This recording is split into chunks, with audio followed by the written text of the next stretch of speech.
Noeto's a total weeb loser, like the ultimate beta. He's so awkward he can't even make eye contact with a girl without trembling like a chihuahua. Talk about a major L. But then, bam, enter Tayase, the short but savage tsundere, who decides to make Noeto her personal project. This whole mess starts in the library, Noeto's natural habitat. But hold up, there are actual girls there. The horror. They're loud, annoying, and basically living proof that women are the root of all evil. And they keep making fun of him for being a total klutz, like seriously. Dude can't even breathe when they're within a 5-meter radius. Then, disaster strikes. Noeto drops his precious drawings, and of course, one of those evil girls picks them up. And guess what? They're hentai. Talk about an OMFG moment. Enter Tayase, the self-proclaimed senpai, who proceeds to roast Noeto and his pathetic manga harder than a dragon roasting a marshmallow. Apparently, he's trying to be a self-insert, but let's be real. Noeto's about as cool as a wet noodle. To really prove what a massive coward he is, Tayase challenges him to reenact his cringy manga scenes. But when the moment of truth arrives, Noeto just freezes up. Talk about epic fail. He's officially the king of the weebs, and he's not even good at it. Tayase absolutely demolished Noeto with her savage roasting. He was crying harder than an anime protagonist after their childhood friend dies. That night, his suffering continued thanks to Hayase, the light-skinned demon, who decided to make Noeto's life a living hell. The next day, Hayase tracked him down like a predator stalking its prey. Noeto, in a desperate attempt to appease the goddess, returned her handkerchief, all freshly washed and smelling like pure innocence. Hayase blushed, a rare occurrence that could probably power a small village. She followed him into his room, a classic alone-together situation, which basically screams plot development in anime. Noticing his art supplies, Hayase offered to be his model, even going as far as unbuttoning her shirt for inspiration. Noeto, bless his soul, just exploded. "Be normal," he cried, his voice cracking. He tried to focus, but his eyes kept betraying him. Hayase, ever the mischievous one, decided to motivate him with a reward. If he could actually draw something other than a blank canvas, she'd give him a special prize. And so Noeto, fueled by the promise of a reward, finally started drawing. Hours flew by, but he actually produced something. It was pretty damn good. Even Hayase had to admit it. "Time for the reward. Close your eyes," Hayase commanded, her voice dripping with anticipation. Noeto obeyed, heart pounding like a drum. She leaned in closer, their lips almost touching. And then she flicked his nose. "You actually thought I'd kiss you?" Hayase laughed, her voice filled with pure amusement. "Way too optimistic. Twink?" She then proceeded to roast him for not drawing her thighs, reducing him to a puddle of tears once again. The bullying continued, but this time, Hayase started asking him out on dates. Noeto, ever the hopeless romantic, kept falling for it. "You're just toying with me," he'd whine. But Hayase just laughed, enjoying the show. Hayase, in a moment of pure sadism, sent Noeto barreling down a canal. Now normally, this would be a major L, but Noeto, bless his soul, just shrugged it off. "No big deal," he mumbled, even though his clothes were soaked, and he probably smelled worse than a week-old gym sock. Hayase was intrigued. "You never get angry?" she asked, finally acknowledging that she might be worse than his usual bullies. Noeto, the ultimate pacifist, just smiled weakly. "I usually just let them vent," he confessed. "Besides," he added, a blush creeping up his neck, "I kinda like it." Hayase choked on air. "You, like being bullied?" Noeto mumbled something about a bullying kink, then quickly realized what he'd said. "Wait, I don't even know your name." Hayase smirked. "Call me Nagatoro," she wrote on his chest with a mischievous glint in her eyes. The next day, Noeto was finally alone in the art room, ready to indulge in his guilty pleasure, a hentai manga he'd bought from Wish. But his hand-to-hand combat session with the manga was interrupted by the unholy presence of Nagatoro. Noeto frantically hid the manga behind his back, but Nagatoro had a sixth sense for this kind of thing. "Whatcha hiding back there, senpai?" she purred. Noeto, cornered, decided to try a risky move. "Wanna read it together?" Nagatoro, surprised by his sudden boldness, lowered her guard. And then, with a mischievous glint in her eye, she snatched the manga from his grasp. "Smooth move," she teased, patting him on the head. "But there's no way you're getting out of this one so easily." Nagatoro opened the manga, and her eyes widened. "Holy moly, those are some serious honkers," she exclaimed. "And you think you can pull something like that?" Noeto blushed furiously. "It's Shamenpai, it's a vampire story about true love," he stammered. Nagatoro, surprisingly, found herself drawn in. Despite the questionable art style and the frequent jump scares, she couldn't deny the manga had a certain charm. Nagatoro, ever the cruelest of gods, pointed at a character in the manga. "You know," she said, "you kinda look like that guy." Noeto's heart sank. "The one who gets sucked dry?" "Yep," Nagatoro grinned. "But don't worry. Vampires don't feed on virgins, right? Noeto had enough. How do you even know I'm a virgin? He demanded. Nagatoro smirked. Challenge accepted. She leaned closer, her eyes gleaming. Mind if I inspect the evidence? Noeto's eyes widened. Inspect what? Your neck, of course.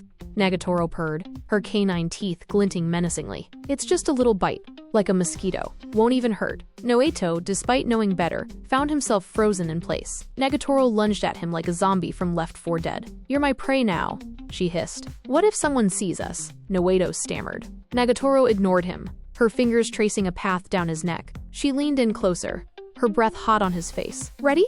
And then, disaster struck. Noeto's breath, which smelled suspiciously like a week-old gym sock, hit Nagatoro full force. She recoiled in disgust. But then, to Noeto's utter horror, she started laughing. Oh my god, she wheezed. That smell! It's aratafna! Incredible! And then, she did it. She rubbed a good one on his neck, sending shivers down his spine. Later that day, Nagatoro followed him home. So, she asked, a mischievous glint in her eye.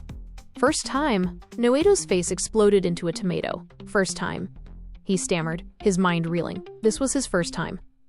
Everything. Don't worry, Nagatoro teased. I'll do it right this time. And then she leaned down and gently stroked his stomach. Noeto's mind went blank. He was edging. Nagatoro laughed, her eyes sparkling with amusement. Looks like someone's getting a little too excited. And then, she disappeared, leaving Noeto standing there, completely bewildered and thoroughly edged. That night, while trying to read his hentai manga, Noeto couldn't help but imagine Nagatoro doing all the things, let's just say.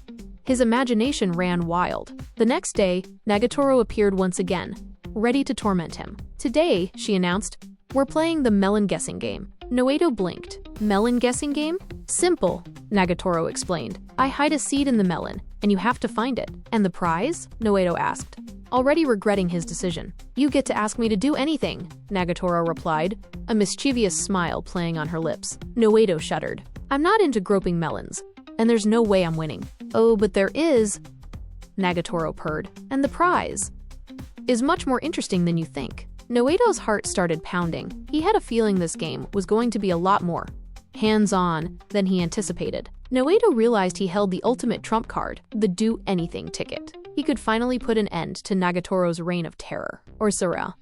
He could use it for something more interesting. Wear a swimsuit, he whispered, a mischievous glint entering his eyes. Or maybe strip down.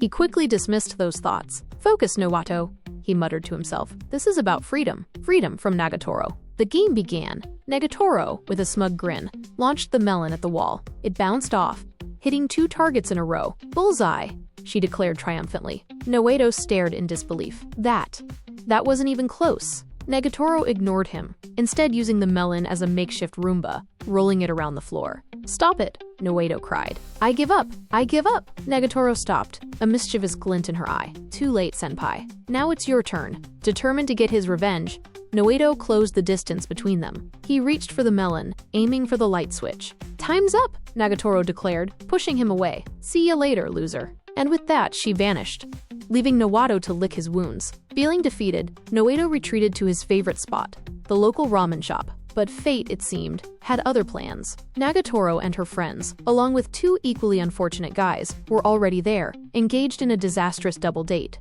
Noeto, hidden in the shadows, eavesdropped on their conversation. The guys, bless their souls, were trying to impress Nagatoro by talking about their sick bands. Nagatoro, predictably, didn't care. She even made one of the guys play his dumpster fire music on his phone. Noeto expected Nagatoro to roast the guy mercilessly, but to his surprise, she simply said, "You should stop." The second guy, attempting to salvage the situation, tried to impress Nagatoro with his own unique talents. Let's just say it didn't go well. He had to excuse himself to the bathroom for the second time in 10 minutes. On his way home, Noeto couldn't help but wonder if he was the only one suffering under Nagatoro's reign of terror. Those poor guys were practically traumatized. But then, he heard a familiar voice. Going home, loser. Nagatoro was walking beside him, her eyes twinkling with mischief. And just like that, he was back in the familiar territory of Nagatoro's endless torment. The next day, back in the art room, Nagatoro appeared, a mischievous glint in her eye. Ready for another modeling session, senpai? Noeto braced himself. This was going to be a long day. No way, I only draw things, Noeto declared, trying to sound firm. Nagatoro smirked. Oh really? She started undressing, revealing a school swimsuit. Never seen this before, have you? Noeto's eyes nearly popped out of his head. This was Moria. A whole new level of inspiration. Suddenly, the heavens opened up. Rain was pouring down like a waterfall. We should find shelter, Nagatoro yelled, grabbing Noeto's hand and dragging him towards the nearest shed. Inside, they huddled together, trying to wring out their soaked clothes. The rain continued to intensify. Come on, Nagatoro said. Let's go to my place. You can dry your stuff there. Noeto hesitated. Her parents. Her cat. They would probably roast him alive. No one's home, Nagatoro assured him. Relieved, Noeto followed her. Nagatoro offered him her brother's clothes while she dried her own swimsuit. Here, use this, she said, handing him a towel. Noeto stared at the towel. It smelled faintly of Nagatoro. And not just any Nagatoro. This was the towel that had intimately touched every inch of her body. He tried to shake off the thought. It's not like I'm gonna… You know? He mumbled. Nagatoro raised an eyebrow. Stiff it like a crack addict? Noeto blushed furiously. What? After drying off, Nagatoro brewed some tea. You seem a lot more sus. Now that you're in my room, she teased. Noeto blushed again. It's my first time in a girl's room. Nagatoro smirked. So tell me, senpai, what do two people usually do in a room? Noeto, completely flustered, stammered, study? Nagatoro burst out laughing. Oh, senpai, you're so innocent. Studying? Nagatoro scoffed. Please, senpai, we don't even have exams. She placed her hand over his, a mischievous glint in her eye. We're gonna smash. The video game, that is. I'm pretty good, she boasted. My brother taught me everything.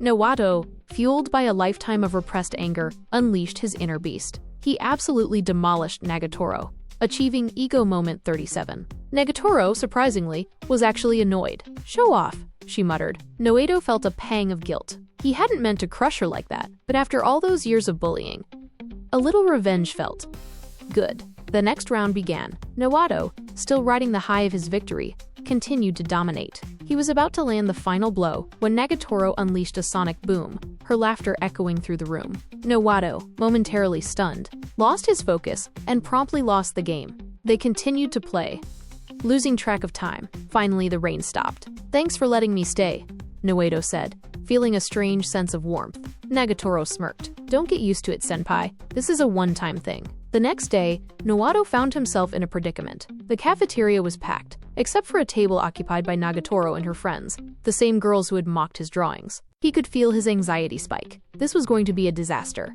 Come sit with us, senpai, Nagatoro invited, her voice dripping with fake sweetness. Noeto, resigned to his fate, made his way to the table. Nagatoro, ever the drama queen, immediately started acting like they were a couple. So, senpai, one of the girls giggled, have you expanded her domain yet? Noeto choked on air. D-domain? You know, the girl winked. Conquered new territory? Noeto, still a virgin, felt his face turn the color of a tomato. It was painfully obvious that he wasn't her boyfriend. Nagatoro, sensing the awkwardness, decided to escalate the situation. He's mine, she declared possessively. Don't even think about trying to reverse colonize him. The girls gasped. Reverse colonize? Maki, the most aggressive of the group, leaned forward. He's not even human, she sneered. He's just a bug, clinging to Nagatoro for survival. Nagatoro, surprisingly, defended him. Leave him alone, Maki. You're going too far. Noeto, emboldened by Nagatoro's unexpected support, finally spoke up. I'm not her boyfriend, he declared, then quickly stuffed his face with food, trying to avoid further embarrassment. The girls erupted in laughter. Look at him, one of them giggled. He's such a loser. Noeto, defeated, continued to eat his lunch, feeling like a small animal trapped in a cage. Why do you always let them walk all over you? Nagatoro asked.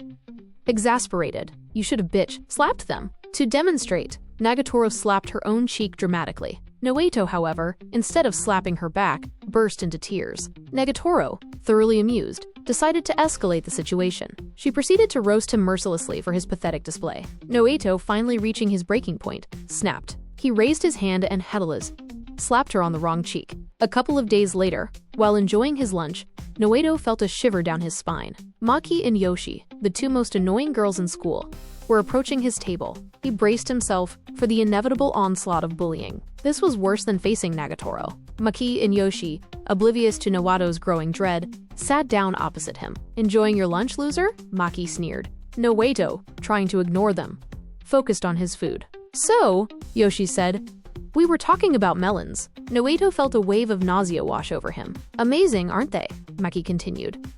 Juicy, sweet, and rara. Perfectly round. She then leaned closer, her eyes gleaming with mischief. Have you ever touched one? Noeto choked on his food. Rumors had been spreading around school. Rumors about his inexperience. Don't worry, Maki said.